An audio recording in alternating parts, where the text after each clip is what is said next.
Hey everybody, welcome to the 2025 Sedona Mountain Bike Festival. It's so good to be back in my old hometown of Sedona. We have a super special video today. Can't wait to show you what's around the corner.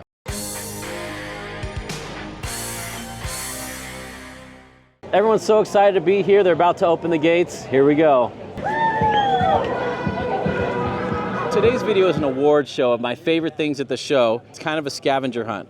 We're looking for the best thing under $100, the best booth, most innovative product, best bling bike, most random, celebrity sightings, best attitude, best dressed, the thing I want the most, a subscriber surprise. This one's really cool. I can't wait to tell you more about that. And best of show hardtail and best of show full suspension. Let's go see what we can find.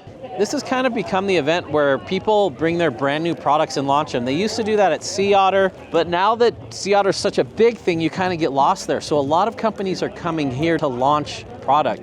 So we're keeping our eyes peeled for all the new stuff that's going on in the industry. Today we're trying something I'm calling the subscriber surprise, where we're gonna surprise a subscriber of Hardtail Party with my own personal Neuhaus Metalworks Hummingbird core frame. Nobody knows this, we're not announcing it. So the only criteria are that you're subscribed to Hardtail Party. So anyone not subscribed to Hardtail Party will not be eligible. Let's go find the right subscriber to give this away to. We're here with Tim from Esker, and we're gonna rapid fire some questions at Tim and see how he does, because he's a bike nerd. Has the Hayduke changed in the last 3 months? Yes. How? So the Hayduke is our touring bikepacking bike. So we have made it even more geared to that. So we got some taller stack. Okay. We got top tube mounts for top tube bags on the top. Yep. We have a lower bottom bracket by 7 millimeters to give a little bit more stability. Okay. And longer chain stays by 15 millimeters for also some more stability. And finally, an additional rack mount in the middle of the seat stay for all these cool hybrid like half racks that are coming out. So Head angle's the same. Head angle is the same. It is 67.5. Do you measure sagged? Sagged. Hardtail geometry should be sagged. Okay. Unsagged hardtail geometry is irrelevant. You don't ride an unsagged hardtail. We do design around 20 to 30% sag. That is where RockShox, Fox, MRP, like all of the main brands are in. And since we can't like design, obviously, to only one fork because people have different forks, we design at 30%. Yeah. So like our 120 travel bikes. 495 millimeters would be that sagged or static rigid fork length. So we have Japhy, which is our trail bike. Japhy definitely keeps going towards kind of the progressive nature of where geometry is going. Hayduke, building to be very neutral. If you bike pack 80% of the time and trail ride a little bit, buy a Hayduke. If you trail ride 80% of the time and you go on a few weekenders once in a while, buy a Japhy. And then we've got the Smokey. Yeah. That Smokey's just about getting rowdy, no matter what. 160 fork on that? 160 fork, yep. Awesome. 64-degree head angle. Sagged. Reaches out to the moon. I think an XL has a 530 reach. It is made for going real fast. I also saw you just announced some full suspensions. We want to learn a little bit about those too. Sure. We're a brand that does metal. We like metal. We've been re-engineering our bikes in aluminum. Right? So we brought no more carbon. No more carbon. So we brought everything out using our Dave Weagle's Orion technology. Everything we've brought, we've updated all the geometries, but the biggest thing, we've brought them out in aluminum. So lower impact on the planet, lower cost, more durability. The greatest is that you can, we have a starter bike at $4,000. Full suspension with a Dave Weagle technology, with SRAM's mechanical 12-speed, DB8 brakes, no tubes S2 wheels, Pike or Lyric, depending on the model, Select, Super Deluxe Select, like all awesome stuff, starting at $4,000. So then in that we got the two models, Howdy and Woodsy. Howdy's a 125 rear travel, 140 front. Woodsie's a 145 rear travel, 160 front. We look at it as like where you ride and what you want to do. Like we don't use a lot of the bike industry monikers for what they are. They're both mountain bikes, right? So it depends on where you live, where you travel to. Like if you live in the Midwest and you travel out here once in a while, like our bikes use a very good trail geometry. So a Howdy's probably your thing. But if you live in the rocky country, if you live in the mountains, maybe the bigger travel bike's what you need. Or also depending on how you ride, right? Like you're definitely a guy who likes that efficient feeling more. The Howdy was your jam, right? I'm a sit and spin and jam through obstacles guy. Woodsy's been more my speed. Well, awesome. Thanks for the overview. Yeah, you bet. Thanks for building rad stuff. Thanks. Now, what Tim forgot to say is they're also available in titanium. And so the front half is definitely not carbon. That's funny. So it's got an aluminum rear end here, but a tie front end. So here's the new Japhy. There's a little bit taller stack this year than last year. And you'll notice all the T-clips are inside here. And there's no seat stay bridge up here. Check that out. I'm a fan of that. That usually means a more supple ride. The seat stage bridge is gone and the seat stage just goes straight to the seat tube. That's cool to see. And it's still got their portage dropouts on all their hardtails, which allow a sliding chainstay length so you can run it single speed and just play around with rear center. And in order to make the stack a little bit taller, they stretch the reach out a little more. When you add stack, you end up bringing in the reach. And if you've seen my geometry course, you know this. And if you don't know this, you should watch my geometry course. That explains why the reach numbers are longer on the Japhy this year than last year, because to increase that stack, you still want the effective reach the same, but that means the reach on paper gets a little bit longer. This is the new Howdy, 125, 140. We got a straight seat tube. I don't know why that's so hard to do in the industry, but it is. And it's also cool to see it landing ahead of the bottom bracket like we see on all of my signature bikes. That means you can run the dropper lower. It means you can run the dropper cable lower as well. Sometimes we forget about the actuator. And these also have really short seat tubes, which is really nice for me. It's got a completely stiff rear triangle. A lot of Dave Weagle's designs do that, which is wonderful. And then you've got the links in here. This one actually pivots around the spindle of the bottom bracket, which is pretty cool. I got a chance to ride this thing and it was so much fun. We spotted another celebrity. I'm here with one of my heroes, Alexandra Houchin. We got to ride the other day and it was super fun. What is the best kept secret about bike packing for those that have never tried it? Ooh, I think the best kept secret is like the personal development that comes from racing. So it's like all these bike specific problems that you have that translate to like real life situations. So, you know, like fixing little things that don't work or just like moving forward when it seems impossible. It's like you become super mentally resilient through doing these races. Awesome. So Alexandra is a single speeder bike packer, which is so cool. And she holds the record for women single speeding on the AZT. Sure do. What other single speed records do you hold right now? As far as I know, I hold just about every women's single speed record for like at least the US bikepacking races or the bikepacking races that I've done. It's just like not a lot of women single speed bike pack racers out there. I don't know. I actually think we're suited really well to do it. It's like, you know, I have a lot of strength and power in my legs and hips. So I think we have that advantage, and it's just simple and you're connected to your bike and there's fewer things to break.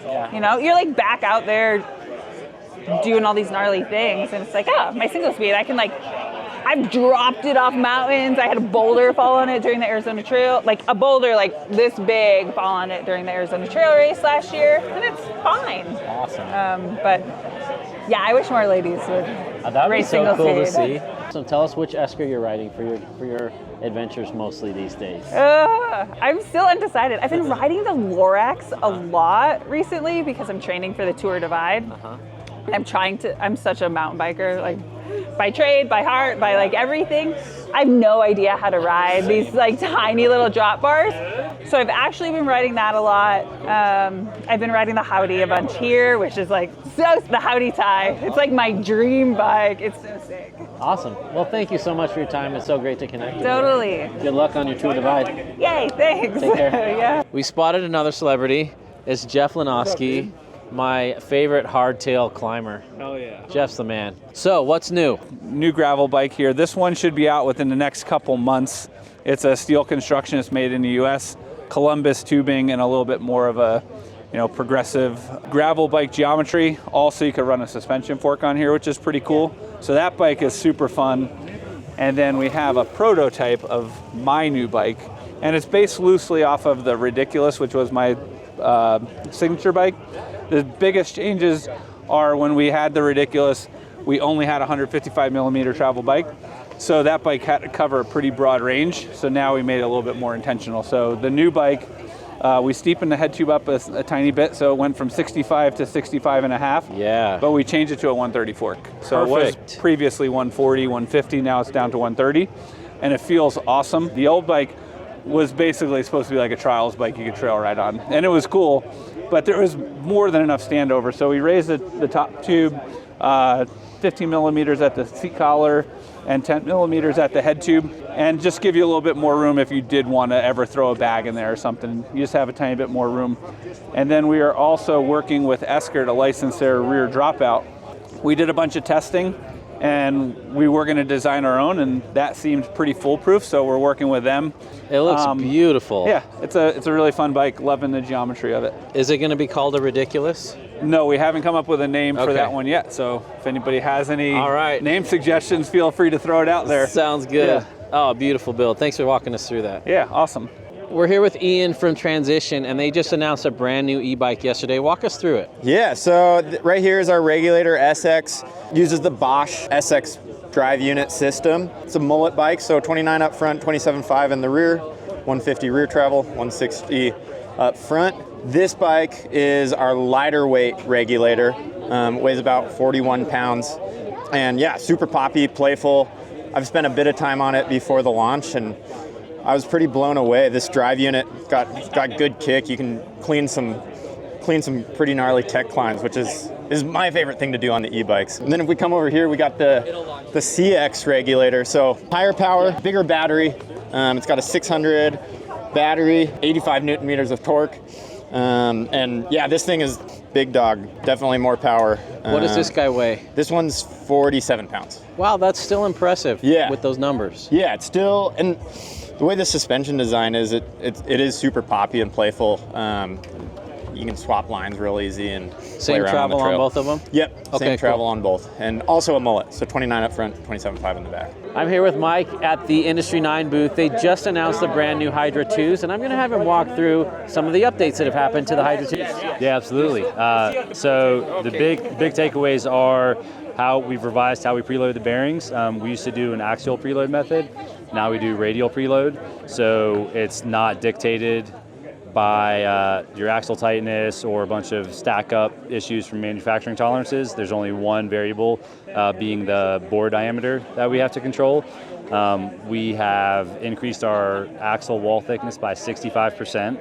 And we have our stress riser washer in there that helps dissipate all that stress over a big surface area instead of like the stress concentrator that we used to have with an 1/8 radius. We have some pretty heavy duty auxiliary seals at each end cap and at the free hub. So one, keeping out the elements, two, reducing drag, really just prolonging the life of the hub. We have a different type of steel for our drive ring. We've grown the whole drive mechanism. Another big one is the pawl pocket pivots. Used to be 4 millimeter. Yeah. Now they're 5.5. Okay. So like 5 years down the road, heavy e-bike usage, you're not going to really deform that pocket. It should be really, really bomb-proof for years to come. So it went from 690 points of engagement to 870, which comes out to be 0.41 degrees of engagement. Man. So you're not going to feel that between Hydra and Hydra 2, but what you are going to feel is a reduced rolling resistance and just longer time between service intervals. Cool. Yeah, it's really robust wheel set. How's it going? I'm Justin from Pivot Cycles, and this is our new Trailcat. This bike launched about a month ago. There's two models. Correct, yeah. So we have a Trailcat SL. That's a 140 bike in the front, a 120 in the rear. Head angles at like 65.8. And then we've got the Trailcat LT, and that is fundamentally the same bike, but a little bit slacker, a little more travel. The main difference between the two is the SL is going to have a different upper link, and then the lower link is rotated. And that LT is going to come in at a 150, 135. You'll get a 36 and a Float X instead of a 34 and a float. But just a good do-it-all lightweight trail bike. So this replaces the Trail 429. Yes, it replaces the Trail 429. So Awesome. the way that I kind of look at it is the SL variant is more of the direct replacement for the Trail 429. And then the LT kind of fills a hole that we had a little bit in our lineup between the Switchblade and the Trail 429. So it kind of makes up that difference there, like for you. So really just have options for both individuals out there. So you got a killer range with the Mach 4 SL is your XC race bike. Yep. But then you don't want something quite so twitchy, quite so cutting edge, like meant to win races with the Trailcat SL. And then if you want a little more of the LT, you got it. That is killer. What a cool roundup. And then you got like rowdier stuff, of course. Exactly. Firebird up at the top there. Awesome. Yep. Awesome. Well, cool. Thanks for the walkthrough. This looks beautiful. Yeah, you're welcome. Yeah. We have a celebrity sighting. Yeah, you. It's Rob Drew, Hey there. Stoked to see you out. the original. Rich The original- wishes better he could be better. Rob. I know. Better I do know. better. I know. You did it first. I did. No matter how you slice it. Yeah. I came out of the womb first. That's Ready? right. That's right. Oh, it's so good to see you, brother. Yeah, you. Hi, I'm Jeff, and we're from Utah, and we just drove in last night through a crazy storm, and we're here riding awesome bikes. Have you been to Sedona Mountain Bike Festival before? No, never have. Awesome attitude despite the cold weather. Yeah, seriously, wind or shine, bikes are bikes, bro. What bike do you ride at home? A Fasek overbearing, heavier tank, but it rides really nice. Are you subscribed to Hardtail Party YouTube channel? Yes, sir. Let's see. All right, you guys are subscribed. Awesome, thank you. We found David Turner in the Turner booth. You know we love the Nitrous, and I know so many of you own Nitrouses as well after that review. Thanks, Steve. The best thing they can say is, dude, your review was spot on. This rides exactly like you said, and I'm so happy about it. Yeah. So bike geometry's come a long way in 31 years. Are we better off than we were 10 years ago? Yes. But the seat tube angle, not necessarily on my line of bikes. Yeah. Because I run straight seat tube. But the dog-legged trend in frame design projects the actual seat location to an area that's not explained by the geometry chart. Yeah. So most seat tube angles are taken at what they call the stack line, which is the top of the head tube, Yes. just under the headset cap, right? So Right. obviously, almost nobody rides their seat that low. Right. So as soon as the seat starts going up, this seat tube angle is no longer what it was claimed to be. On the chart. On the correct. chart. Yep. So somebody thinks they're getting a 76 or a 78, it's probably not. But especially anybody taller than us Yep. quickly becomes, I'm heading to the rear axle. Since yours are directly straight to the BB shell, your effective seat tube angle and your actual seat tube angle are exactly the same. Same.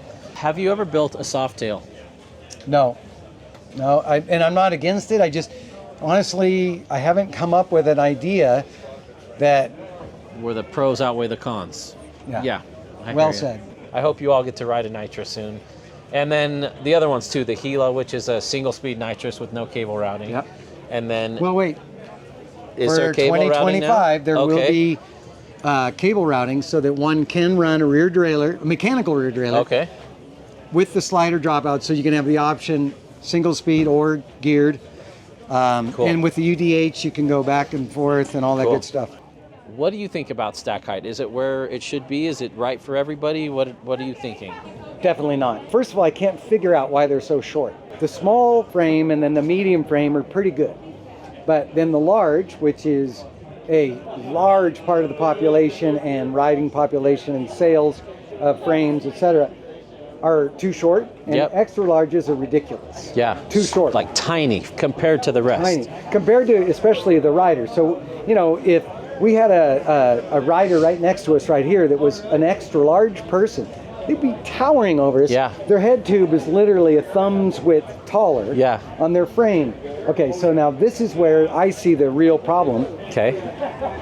They've got to put a ton of spacers Yes. under the stem And kill their reach. and kill their reach. Yes. Yes, okay. They've just like shortened everything up. Yeah, so- but you can't be hunched over like that either. So, right, they cannot be hunched over because their neck hurts, their back Yeah. hurts. Everybody's looking at reach. And anybody that's above a medium-sized frame is looking at reach just like a smaller rider is. Yes. But they don't realize that by the time they stack the spacers and they put a 40, 50, Renthal just came out with 60 millimeter rise bars. Wow, okay, Right? yeah. Brand new. Yeah. Why is that? Because the stacks are too short. Yes. Well, the gentleman, I'm going to say it's a gentleman because most of these We're guys assuming, over yeah. 5'11" are going to be men. By the time they put the tall bar on there and then the tall stack of spacers, now their reach is blown, like you said. Especially when we get slacker, it's only Well, bringing no, it back there more. you go. And then we bring in what we were talking about a little Yeah. minute ago, was then the guy keeps getting higher and higher. Now he's got a 72 seat angle or something. Yeah. And he wonders why it doesn't feel like the last bike he rode with the same reach. Same numbers. Same numbers. So bend- no bikes are the same. Yeah. So even though the guy has the same reach Yep. and all the same stack, it will never feel the same. It's nuts. Those poor tall people. It's mostly the tall. Yeah. But you know, to be honest, I have seen some smaller size frames with some really screwed up seat tube angles. Yeah. Even with a seat height of, you know, let's say 650. Yeah. You know, I've been at events and, you know, I see a shorter person, I'm like, wow, that seat is like hanging over the rear tire. How does it even get full travel without hitting? It's close.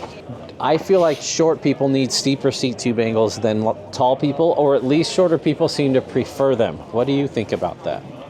Yeah, because, yes, I do. I agree. Because they have smaller feet, right? So everything's smaller, shorter, so they can benefit from the steeper seat tube angle. Gotcha. Yeah. Oh man, always a pleasure. Thank you so much for nerding out with us.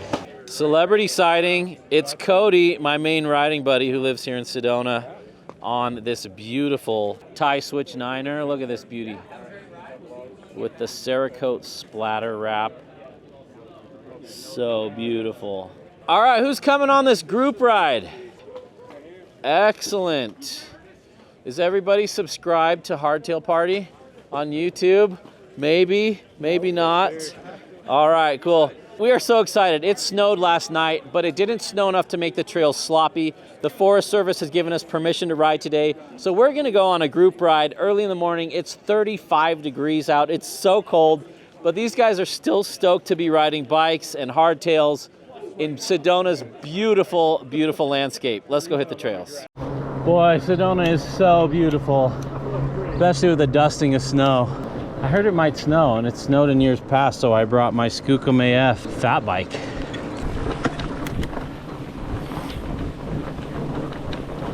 Here at big obstacle number 1. It's actually looking really good right now. Just don't hit your pedals or dropouts or derailleur on there. It's about a foot wide. Beautiful. See how he unweighted, and when he lunged the whole bike at once. Excellent hardtail technique. He gets the front on, and he has enough momentum that he can stop pedaling and still get up it. That's where most people mess up, is they come up with not enough speed and they think, oh, I'll just sneak a pedal when I'm on that. You need to have enough speed 5 feet before to coast up it. And the way to do that is, imagine there's a big downhill coming to it. How fast would you have to be coming down the downhill to hop and coast up that? Celebrity sighting. There's Braden Bringhurst, the ultimate climbing machine. He's an, oh yeah, he's a beast. So good to see you, brother. That's you, brother.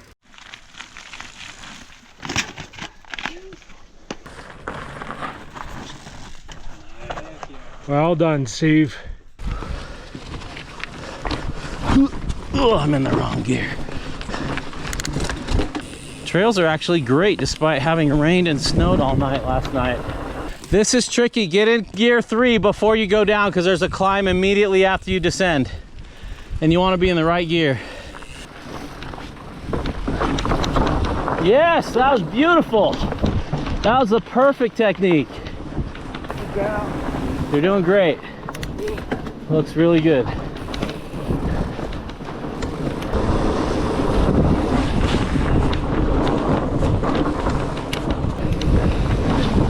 Thanks, I'm the last one.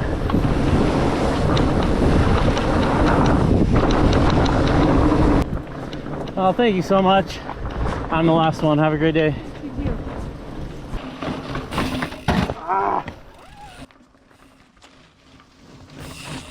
Yeah! Woo! Beautiful. Okay, do that again. Do you want to get it? Yeah, I'll get it again.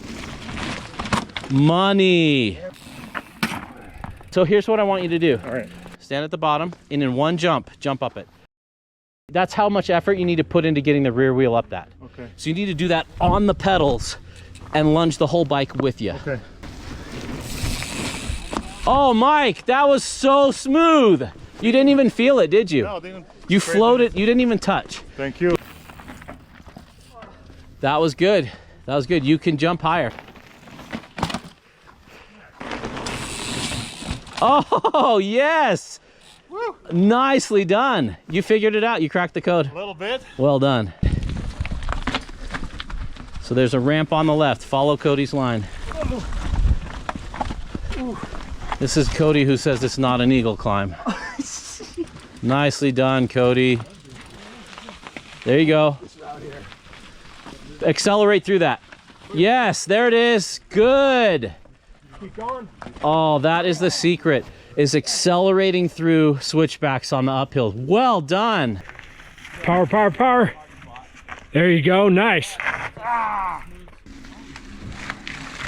There you go. Push. All right. There it is. Nice. Keep going.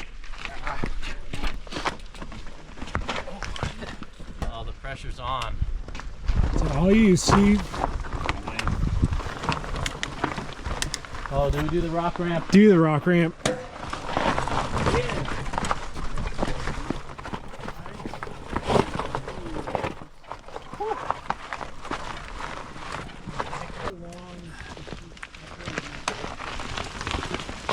There you go. Nice. Keep pushing. Don't let it slow down. Keep Go, go, go. There it is. Keep pushing. Go, go, go, go, go. Power. Give it everything. Go, go, go, go, go, go. Don't give up. Don't stop. Don't stop. Okay. There it is. Good, good, good, good. Power, power, power. Everything you got. I'm offline.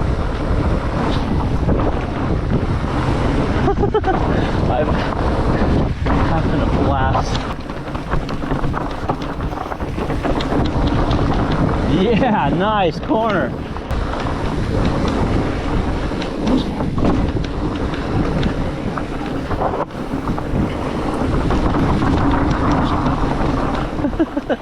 Another killer group ride at Sedona Mountain Fest. You guys are amazing. Thank you for joining. Thanks so for joining us. Hardtail party! Hardtails! All right, back to the venue. You guys did awesome. Thanks for being good sports. Yeah, I'm glad it was on. Sedona just gets more and more fun now that you've unlocked those. Thank you so much. Well, I had a good guide, so. Such smooth, buttery climbs. Well done. Well done. Ben, are you subscribed to Hardtail Party? You know, I honestly can't remember. Let's find see. out. Well, not You yet. used to be. Oh, thank you for subscribing. Andy, are you subscribed to Hardtail Party? Yes. Yes! Way to go. Thanks for coming on the ride, you guys. You guys are Yeah, it awesome. was awesome. More celebrity spiting. Yeah, now I've gone full flats and I fucking love it. Yeah? To me, hey, there he is. Look who we found in the CrankBrothers booth. Hey, it's Jess the Maker. What's going on, buddy? How you doing? So good to see you. So good. Look at our matching hats. Like, we didn't even plan this. We know what's How up. did we know? How did this happen? So yeah, it's the middle of a snowstorm right now, but we're still stoked to be here. There's so much cool stuff going on. It's April. So good to see you, April. Yeah, I'm glad to see you too. You've been crushing it lately. It's so fun to watch your content. Thank you. Yeah, I've been focusing a lot on whips this last year and bigger jumps and just having as much fun on a bike as I can. It shows.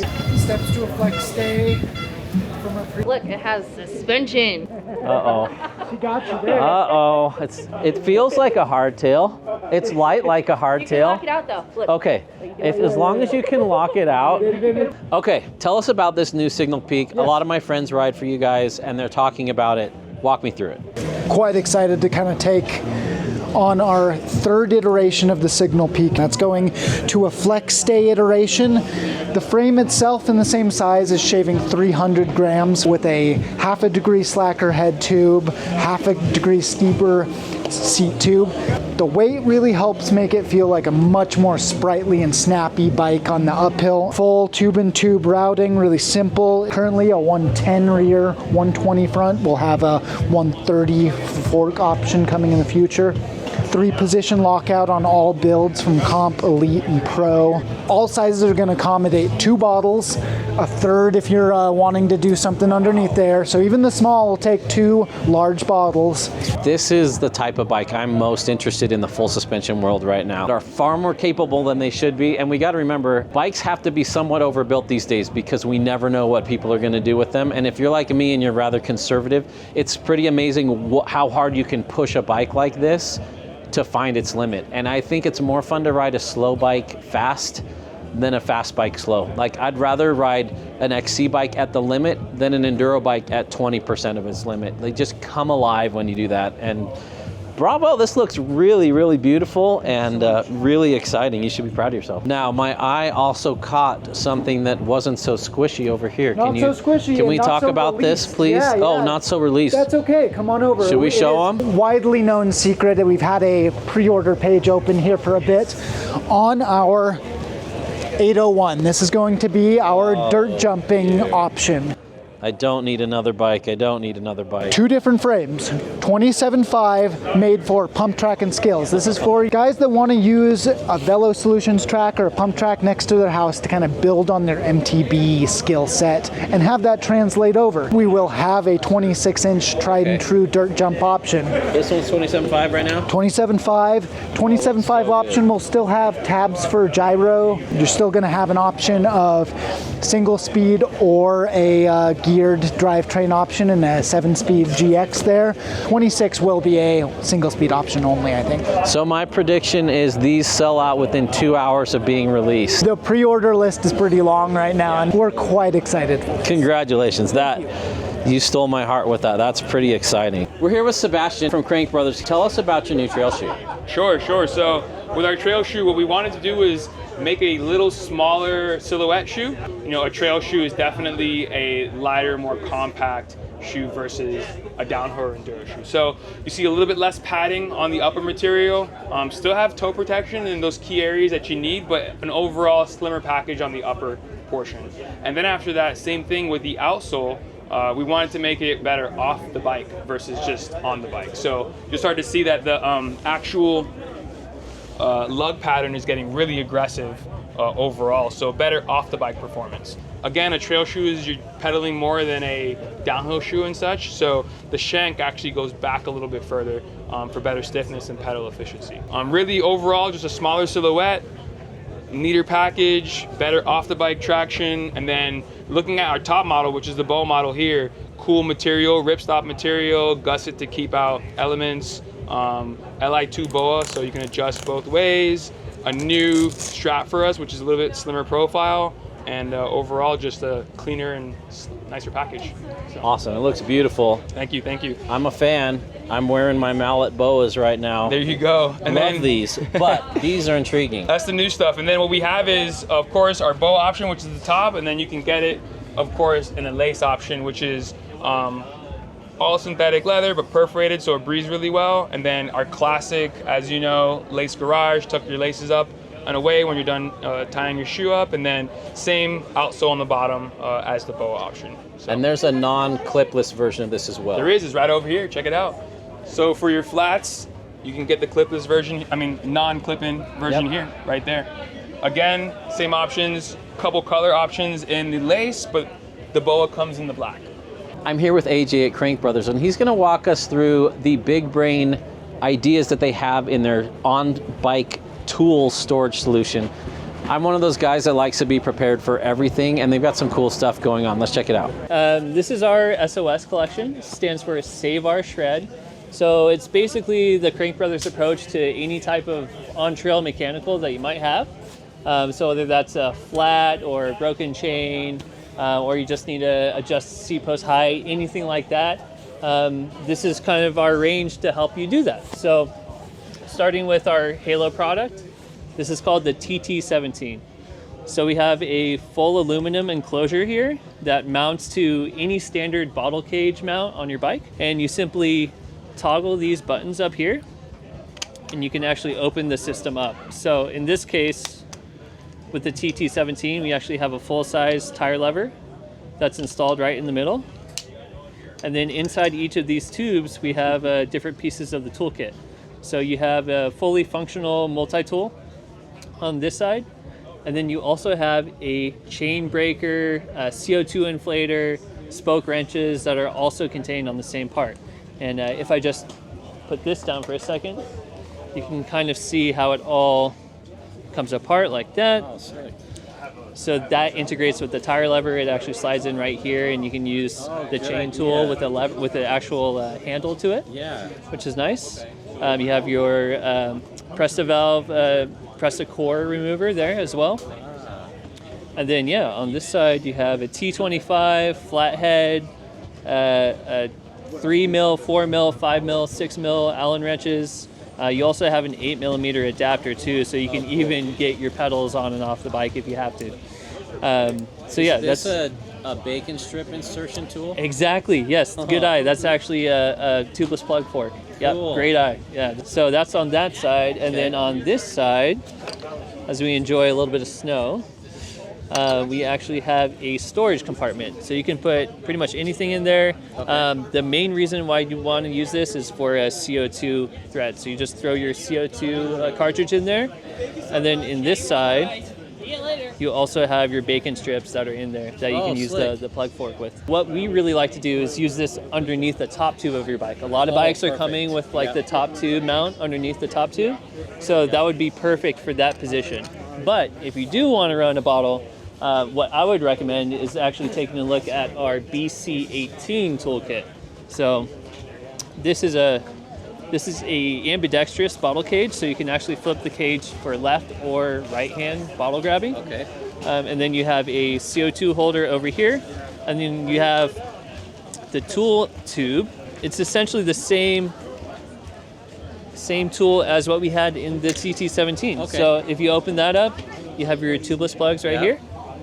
And then you have pretty much the same toolkit that you had in the TT17. So very nice. So that would be a super great way to hold a bottle if you only have like one bottle cage mount. You got your hydration, you have your tire lever as well, and then on this one, the plug fork is actually on the back of the tire lever, and then you also have some extra tubeless strips there too. And that all just mounts directly. I love that. Thank you. Yeah, we really like these ones. These are awesome. It's a great all-in-one solution, and you also end up spending less money too on getting all the solutions than if you were to go out and buy each piece individually. So it's a great way to kind of make sure you're good to go out there on the trail.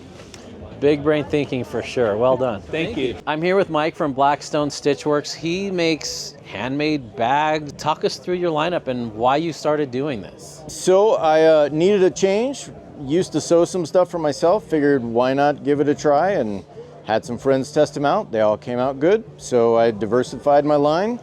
Got tiny packs, 1 liters, 2 liters. Got hydro packs, all designed, cut, and sewn by me up in Portland. All right, this is the smallest hip pack. This is the 1 liter. I have actually really dug minimal, tiny hip packs like this. I put my bare essentials in there, especially on long, hot, sweaty days. I haven't used these ones before, but I really like the form factor, and I'll wear it underneath my shirt and underneath my jersey. Instead of having this big weight shifting thing on there, it's kind of like a jersey pocket, but I find it rides a little bit better. The next size up is the 2 liter. This is twice as big as the 1 liter. I like how wide it is. So these will fit a pump or something long. Ooh, I really like that. We got 2 pockets in here, really fun colors, and some good organization stuff. That makes such a big difference, being able to put stuff in there and hold it against the front instead of all your stuff just falling to the bottom of the pack in a big jumble. Sounds like a small thing, but having little separators in there like a little wallet is super handy. And then if you're a nerd like me and you like roll tops, this is a 2 liter roll top. These are cool because they're somewhat expandable. Like if you have to stuff a jacket in, you can get away a little better than jamming it in a zippered pouch. It's also not going to stress zippers. And it's also quick. If you ever want to just reach in there and put bigger things, I like the roll tops for that. I once got a bag with a zipper pouch like this and I thought, why? But I use it so much just for management of stuff inside my hip pack. And so I'll know, like in the red zipper pouch, I have my tire plugs, and these are so light you don't feel the weight with them. So it's another way you can organize the stuff that you do carry with you. Now, I know not all of you carry multi-tools and stuff. I think you should. I think everyone should be prepared to fix themselves to get them out of the wilderness. And little organizational tips go a long way to making sure you have quick access to the things you have and being able to find them. Always fun to support a maker and see what's being done in different parts of the world. We're here at the Thompson booth. This is a steel 29er made of Columbus tubing, handmade in Georgia. Paragon sliding dropouts, and it looks like there's custom geometry available. Over there you've got the titanium hooch. It's a 27.5 bike that we've reviewed on the channel before. This looks really slick in this colorway that they got going on. Anyway, I know a lot of you are old school riders like me, and the name Thompson goes way back. And a lot of you will be excited to hear about that, a new hand-built steel Thompson hardtail frame out of Georgia. I'm here with Roger at the Kenda booth, and if you guys remember my San Quentin 3 review I just did, I was blown away by the tires on that bike. And I've ridden Kendas before, but that was years ago. And it just made me wonder, why is Kenda flying under the radar when they make such amazing tires? And I want to learn a little bit more about your tires so more people can learn what's available and what they're missing out on by not experiencing your tires. Oh, appreciate that. Well, about 2017, we opened up a technical center in the U.S. So not just relying on Taiwan, we brought engineers in Akron, Ohio, and we reinvested in our moto, car, and bike. So we have American engineers helping our Taiwanese engineers to try and bring the newest stuff to market. And we're fighting up a class, so we have to put the best stuff into our tires so that when a person rides them, they have the best experience. The Pinner came out in 2019, and the double black is coming out this May. Oh, this is new. This is new, and whatever we learned in the last 3 or 4 years, not only are it's going to be in the newest tire, we're going to do a rolling change into the compounds and the casings in the older models. So we're always trying to always keep everything fresh, and we have to come with our best foot forward. We can't make a mistake. You were on the Regulator, which is a great all-around tire, and it's just a good, what I call light trail, aggressive cross-country tire.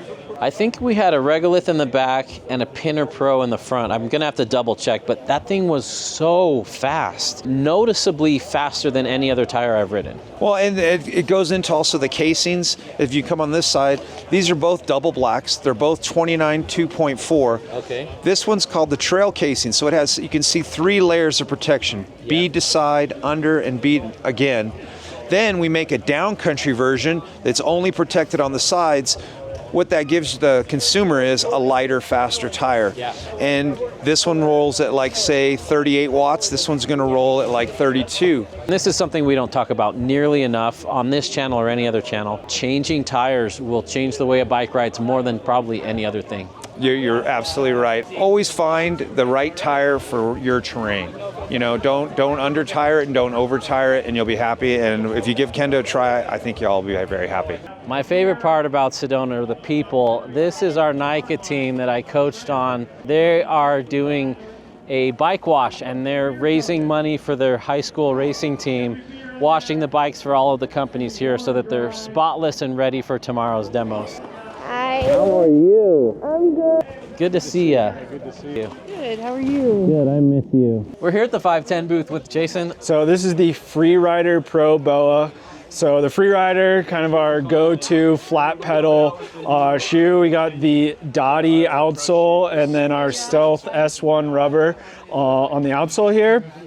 And then looks very similar to the Freerider Pro, but it's got a Boa Li2 dial on it. So closure system, so you can tighten and loosen the shoe while you're riding. So really cool thing about the Li2 dial, once you tighten it down, you say, oh man, it's a little bit too tight, you can turn it back and it'll actually loosen up the shoe. So that's really cool about the Li2. And then obviously with the Boa, you just pull it out, release, fully opens it up. And so great shoe for riding. Folks have been stoked on it so far here at Sedona, and we already put a couple folks in it and they're ripping it around today. I'm digging the white, but what other colors are available? So we've also got the black. Okay, so very good. Those are 2 color options. This shoe just came out this year, so these are 2 color options. So either style it yourself on the trail with some dirt and mud, or match the rest of the kit with the black. Right on. Thank you so much. Of course. I'm here with Nick from Rogue Panda. So let's check out their new hip pack. Yeah, it's called the Huachuca, named after the Huachuca Mountains, southern Arizona, section of the Arizona Trail. All our packs are named after AZT sections. And the main thing we wanted to address is fitting a wide variety of body types. I designed backpacking packs way back in the day and learned that the hip belt really has to angle up so that it forms a cone when it curves around if you want to fit a wide variety of bodies. Most guys can get away with a straight hip belt, most women can't. Some people are in between. We made one where the hip belt actually has 3 different angle adjustments. You can set it to whatever fits your body the best. And then we have 2 different lengths for the wings. In order to do that, we made the wings out of TPU, same material for like a TPU ski strap. We did that just because that gave us the angle adjustment, but then we took it on a ride and we were kind of blown away by how much it improved the experience. So we have a size 1 and size 2. You know, if your hip measurement's wider, you're not just making that up with this webbing that's uncomfortable. You're able to like bring the TPU around further. This kind of cradles, this is super flexible and it'll cradle your hip bone and kind of contour to your body. Totally. This is the intermediate angle, this is the more curvy, and then you could set it even more straight.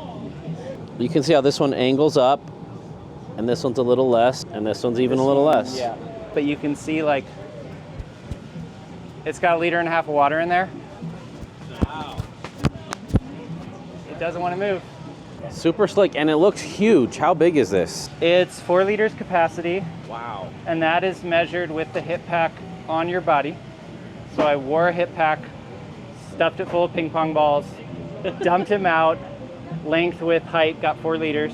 I think a lot of packs are measured off the body, and if we measured it off the body, it'd be about 6. So it may be comparable to another brand that's about 6, but it depends on how that brand measures. That part's not standardized. The hydration is in a sleeve, so that's held up tight against your body. Okay. And so then if you have other stuff in there, we have 2 mesh pockets. Okay, cool. On the hydration sleeve. And then this is for like lashing a rain jacket on or something? Rain jacket. I like to put a can of Pringles there. You guys have the greatest prints on all your gear. I just love it. Oh, I love this one. Thank you. This one. Yeah. Camo, electric blue. Oh, this one's cool. Yeah. And it can also be your own design. So we can print fabric in our shop. And so there's no added lead time. Custom print orders go in the same queue as everybody else. We print all the fabrics for the run right before we do the production run, and then they get in with everybody. So I could do a Hardtail Party 1. You do Hardtail Party 1, you can like make your own art, you can license artwork online. We have a website we like to use for that we send people. So you can find something that suits your fancy, that you find fun, and we can print it totally one-of-a-kind hip pack. That's the Huachuca. Celebrity sightings over here. How you doing?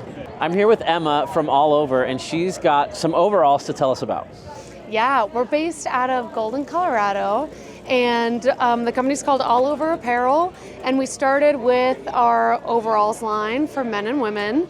And essentially the idea is really all I could find was either really technical like ski bibs or very canvas like jean overalls that are very casual, or specifically for the river. And so I wanted something that you can literally do everything in. Literally made it for my friends and I. So overalls for all over. We camp in them, we bike in them, climb, backpack, you name it. The material is really lightweight and it's a performance fabric, so breathable, quick dry, you can do whatever in them, but also the cut I wanted really flattering. So we've got a little tapered waist for women, extra room for the hips and thighs, a little side zipper to easily go to the bathroom. These never release. So really meant for trail town, meant for the mountain lifestyle. When you feel them, I was expecting like a canvas like farmer bib at first, but it feels like my favorite hiking pant and like climbing wear, and they look super, super comfy.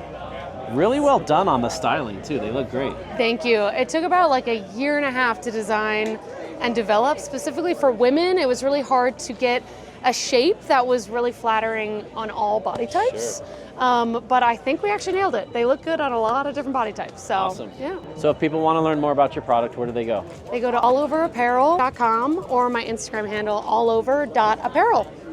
And there's Dusty Betty buying a set for herself. I am so excited for her to try these out. This is the new Santa Cruz Bronson, newish. It's been out for a while, but one of my first mountain bikes that I really saved was a Bronson just like this same color scheme like 8 years ago. I can't remember what generation it was, but this is nostalgic and it's great seeing it here. This is Eric from Quickr Stuff. My buddy's got this rack and it is legit, and I want Eric to walk us through what makes your rack so different and some of the key features. Sweet, thanks Steve. So the primary thing about our rack that differentiates it from most of the other racks on the market is the modularity of the whole system. You can run 1, 2, 3, or 4 bikes in any tray configuration, and the whole thing is tools free. So you can come in, undo a couple clips. Oh, wow. And remove a tray. That's simple. So moving between 1 to 4 trays is a super simple affair. It's not like a half-hour sort of fight like it would be with most other racks on the market. What did that weigh, what you just took off? That's 22 pounds. Wow. And the section that goes into your hitch receiver is 31. That's for a 2-inch receiver. They're obviously compatible with heavy e-bikes in the 2-bike configuration. Each tray can hold 120 pounds. We're all manufactured in Grand Junction, Colorado. Show us how your sliding mechanism works. Yeah, so this is kind of a friction binder. So you kind of actuate it here, just palm flat against the glide bar. That's your open action. When it's sprung like this, it can't continue the arm throw, which is kind of the force that's sandwiching your bike onto the rack. And since it's infinitely adjustable, if your pedals are hitting, you can move one a little forward and one a little Yeah, back. exactly. You can offset the bikes in either direction to basically have an infinite configuration as far as bike fit goes. Beautiful, beautiful integration. There's also, if you are working with different wheel size, oh you've got wow, that's track fast. there. So again, lots of iterations off of another rack that you've probably heard of, but quicker and easier to do. Well done, thank you. That's some big brain thinking. Thanks, Steve. Appreciate you. I'm here with Adam from San Utol, and he's made some really cool bags. I've got his panniers on my bike packing rig, and they are so legit. Walk us through some of your new products, maybe even some stuff that hasn't launched yet. Yeah, absolutely. We have been working recently on designing a new mountain biking endurance cycling vest. And you might think that this looks a lot like a trail running vest, but it has a few kind of fitment things that are a little different. It's a little bit more dropped from a running vest and really meant for that hunched over aggressive positioning. And then on the front, you can carry a couple of soft flasks or somebody snuck some beers in here. And then we've got some zippers for phone or gels or anything like that. Some adjustable sternum straps, and of course a 2-liter bladder. You can actually fit a 3-liter in it as well. So all in, you can carry 4.5 liters of water for the really big endurance days where maybe you can't resupply. On the back of it here, you've got some daisy chains to attach some utility cord. We've got the pocket up top for the bladder, and then we've got a side access kind of mountaineering style for the additional space in here. So this is prototype number 10, and we are hoping to drop it sometime in May. Oh, that looks great. Yeah, thank you. Yeah, it's been a fun one. So getting some good testing in the past few months, and it's been a lot of fun. I've never been interested in a vest before, but leave it to you to make one that's interesting to me. Thank you, I appreciate it. Let's talk through your bags on this awesome merman. Yeah. We cannot ignore the awesome Unholy Diver here. Merman's out of Bentonville. Owner's super cool dude. We've chatted. You'll get to see more merman stuff on the channel later, but we're here to talk about bags. We've got a custom frame bag on this guy. We form fit it to fit the bike exactly. We use a photo fit kind of thing.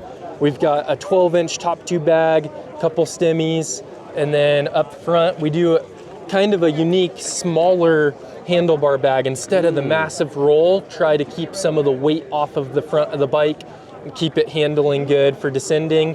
This is a 4 to 6 liter roll top bag, kind of styled similar to our hip packs. And then on the back of the bike, we've got the Old Man Mountain rack with our mini panniers, which are the smaller version of the panniers that you've tested in years past. I am such a fan, and panniers are the way to go for me. Yeah. And they mounted right up to the Old Man Mountain so well, like it was meant for it. Exactly, yeah, they're a great fit, and they've some folks that have tested them with the new mica rack out of the Vancouver area, and the tumbleweed racks, and they've been working really well. And the minis work better for those? The minis work well for the elkhorn here, the mica, and that tumbleweed, they claim on their website that they're not pannier racks. Yeah. But because the minis are so small, they don't really rotate a ton on the singular pillar design. And they end up working out pretty well. The larger version are better for something with a little more structure behind it. So makes sense. What's the most challenging aspect of running this business, building these bags? Yeah, probably one that I didn't think ahead of time that would be as big of a hurdle to jump through is that sewing is actually a fairly technical profession. So I kind of equate it a lot to like welding. Like from the outside, you're like, oh, well, we're just gonna apply some heat and then it will be easy and it will be beautiful and we'll be welders. And when you actually get behind it, welding's really, really technical and hard. And sometimes it feels like sewing is similar.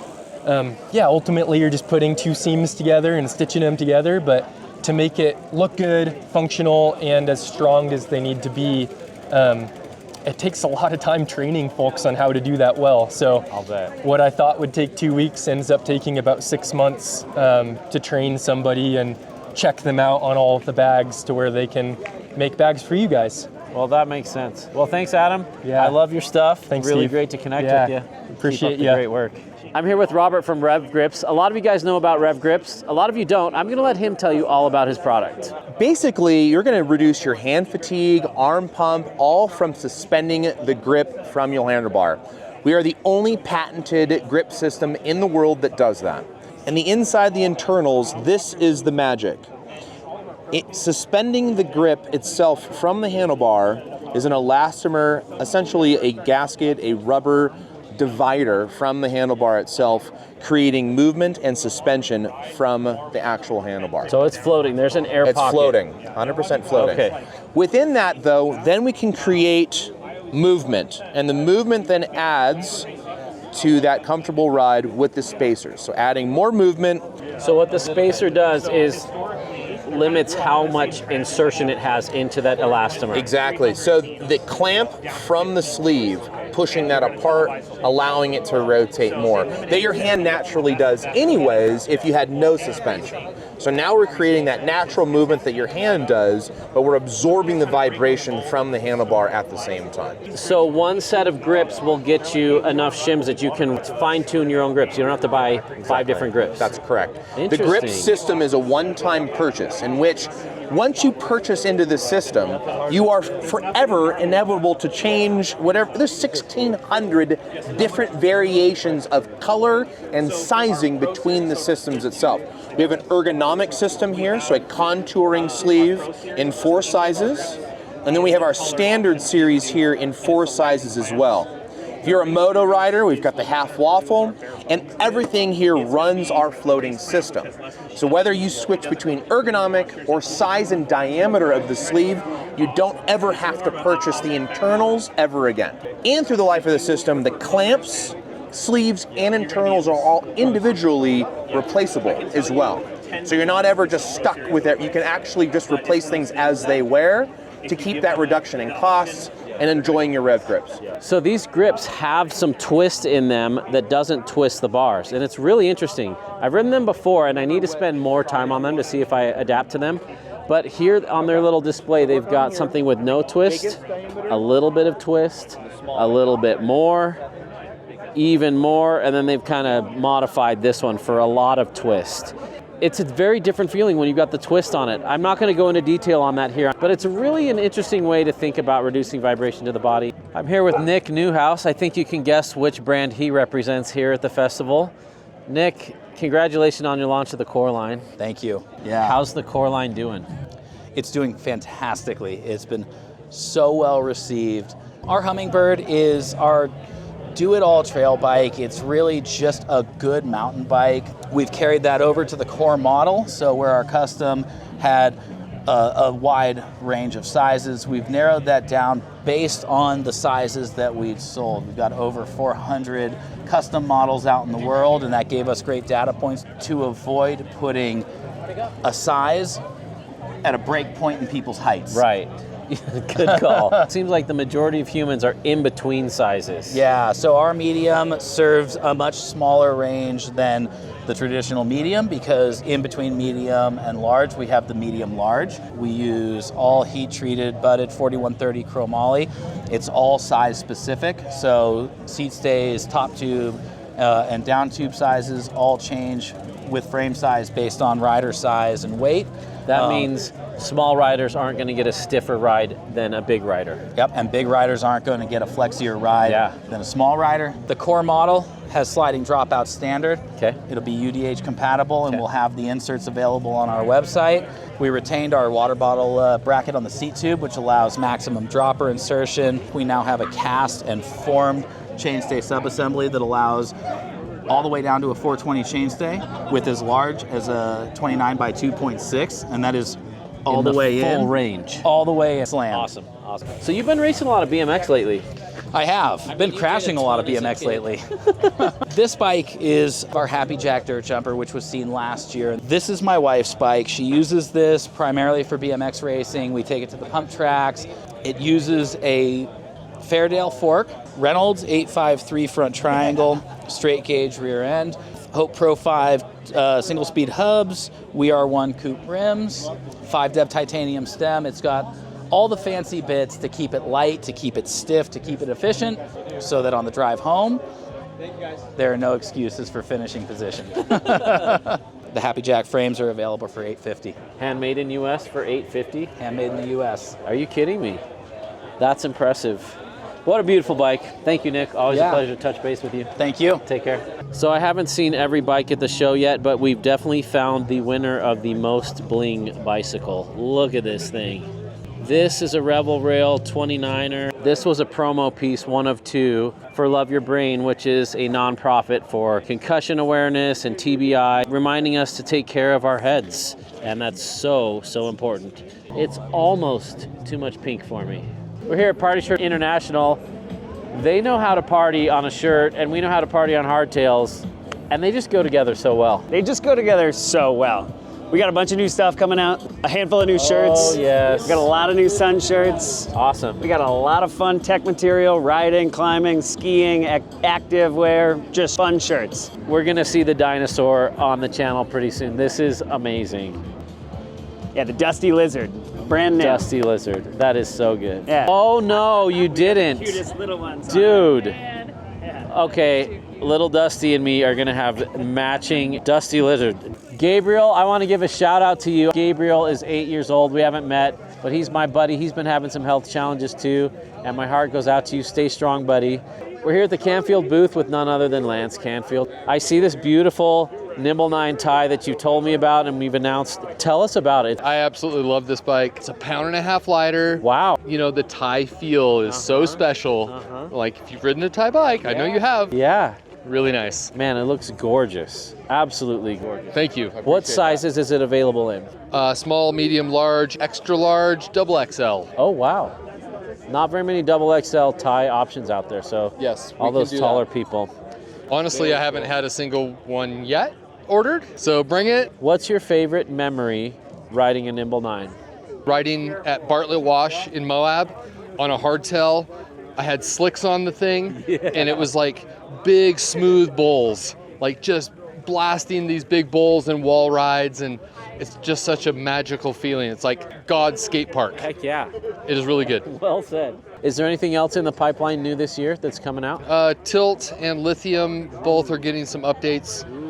We're doing, of course, UDH. Everybody wants UDH. Right. It's going to have some adjustable chainstay length on it. It's going to have a mullet option as well, so the dropouts are movable on the dropout. The rear triangle will be available by itself. Okay. So you can retrofit any tilt or Lithium from 2020 on with this new rear triangle. And then we're also going to be doing link sets in colors. I love the Tilt and the Lithium. The Tilt especially steals my heart. Cody, my main riding buddy, rides a Lithium, and those bikes are phenomenal. The CBF is unreal. You guys have done an amazing job. Thank you, I appreciate that. So this is Jeff. He was on our group ride with us. It was obvious that he was the man for our subscriber surprise. And so we are gifting you Whoa, whoa! My Neuhaus Hummingbird.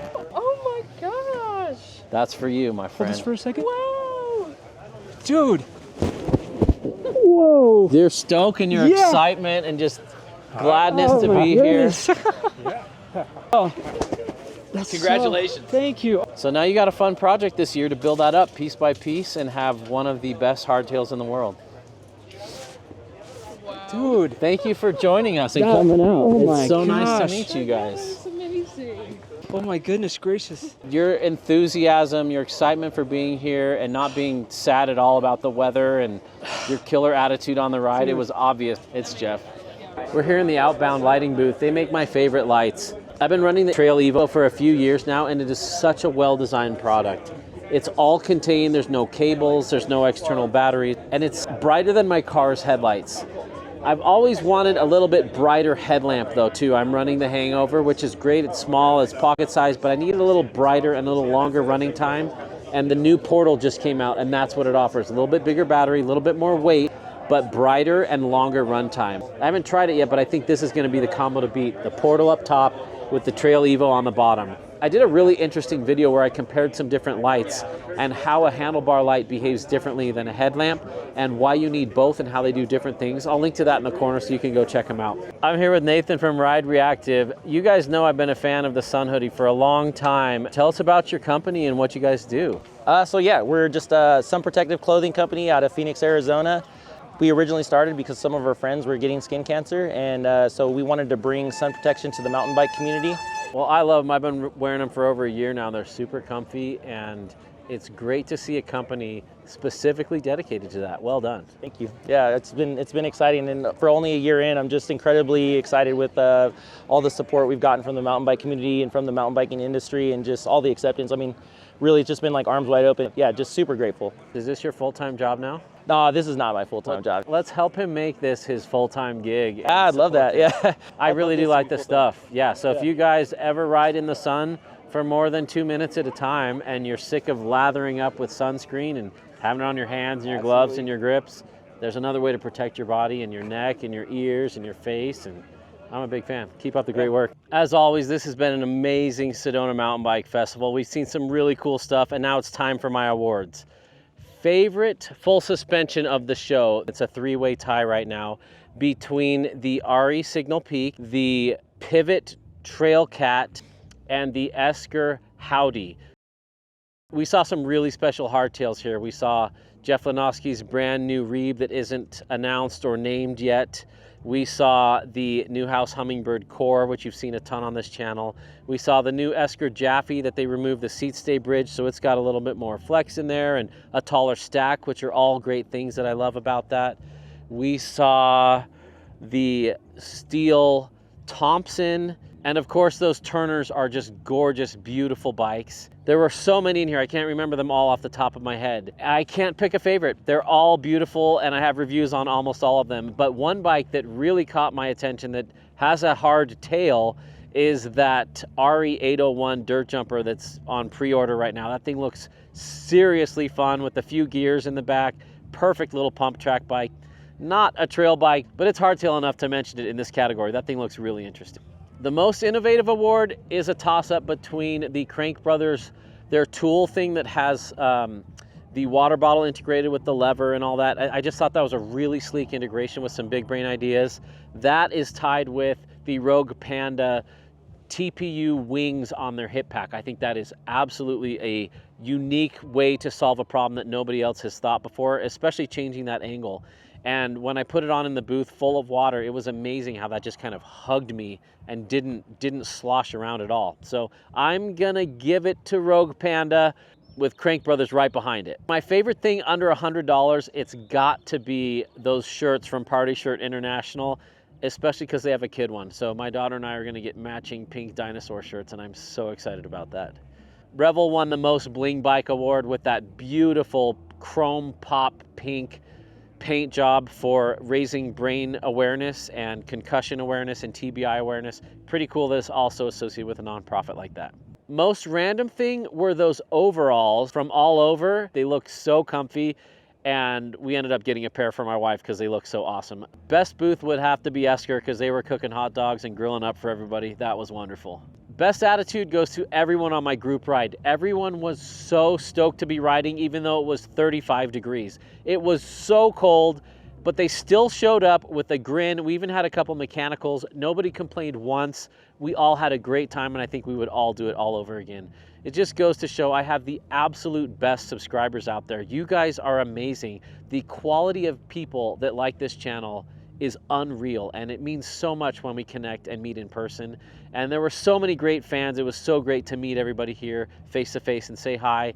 And it meant the world to me for everyone that asked about my health and how I'm doing and how I'm progressing, and for your happiness in my return back to healthy life. It's so wonderful to be so supported. Best dressed also goes to the All Over crew with those awesome new overalls. They just looked snazzy. And for the award for the thing that I want the most, honestly, at this point in my life, I am so grateful to be healthy. I'm so grateful to be surrounded with friends and family and be able to ride my bike that I don't need another thing to make me happy. I am so happy, and it's so wonderful to be here in beautiful nature in this beautiful, beautiful environment with wonderful people being stoked on bikes that I don't need another thing to be happy. So I'm not leaving here saying, oh, I can't wait to buy this. I can't wait to buy this. There was some cool stuff, but having the perspective of being healthy after years and years and years of chronic illness changes everything. But I'm just so happy to be healthy and alive and making these videos for you guys. And finally, my favorite moment of the whole festival was our subscriber surprise when I got to meet Jeff and saw his stoke and then present him with my frame and how excited he was. That was the icing on the cake. I never met Jeff before, but his enthusiasm and his stoke for riding and for life and his positivity made it obvious that he was the one to give that to. And thank goodness he was subscribed so he didn't miss out on that surprise. In case I'm ever in your neck of the woods with a surprise, you want to make sure you're subscribed to win that prize. I love the Sedona Mountain Bike Festival. It feels like family. It feels like coming home. And even though it was snowy, even though the trails were closed some of the days, even though we had a little bit of lemons, everybody turned it into lemonade as always. We have awesome organizers, awesome participants, and everyone's just happy. And that's a choice. And so thank you for choosing to be happy. Thank you for choosing to be here and being the wonderful people you are. Thanks for watching, everybody. There's a party in the mountains, and you're invited.